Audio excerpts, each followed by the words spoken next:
اعوذ باللہ من الشیطان الرجیم، بسم اللہ الرحمن الرحیم۔ مسجد قبلہ تین کو دو قبلوں والی مسجد بھی کہتے ہیں۔ یہ مسجد مدینہ منورہ میں واقع ہے، جہاں پر مسلمانوں کا قبلہ تبدیل ہوا تھا۔ مسلمانوں کا پہلا قبلہ بیت المقدس فلسطین کی طرف تھا۔ اب مسلمانوں کا قبلہ خانہ کعبہ ہے اور قیامت تک خانہ کعبہ ہی رہے گا۔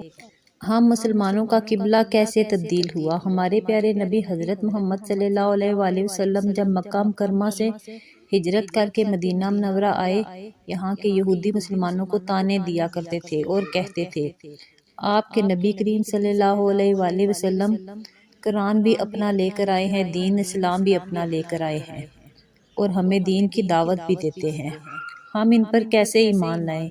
یہ قبلہ تو کوئی اور استعمال کرتے ہیں، ان کے پاس تو اپنا قبلہ بھی نہیں۔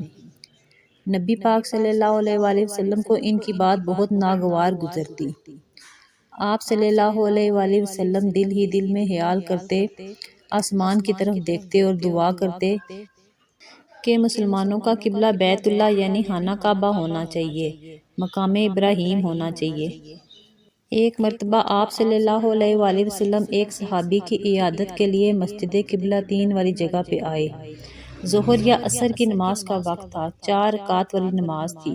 آپ صلی اللہ علیہ وآلہ وسلم 2 رکعت پڑھ چکے تھے، 2 رکعت باقی تھی تو وحی نازل ہوتی ہے۔ حضرت جبرائیل علیہ السلام اللہ کا پیغام لے کر آتے ہیں اور عرض کرتے ہیں، یا رسول اللہ صلی اللہ علیہ وآلہ وسلم، آپ کا بار بار یوں دل میں خیال کرنا اور آسمان کی طرف دیکھنا اللہ تعالیٰ کو بہت پسند آیا۔ میں اللہ تعالیٰ کا حکم لایا ہوں۔ نبی کریم صلی اللہ علیہ وآلہ وسلم نے حکم کی تعمیل میں اپنا رخ خانہ کعبہ کی طرف موڑ لیا۔ صحابہ کرام نے بھی ایسا ہی کیا۔ جیسے ہی نماز ختم ہوئی، آپ صلی اللہ علیہ وآلہ وسلم نے فرمایا، مجھے تو اللہ پاک کا حکم آیا تھا، میں نے اپنا رخ تبدیل کر لیا۔ آپ نے کیا سوچ کر اپنا رخ تبدیل کیا؟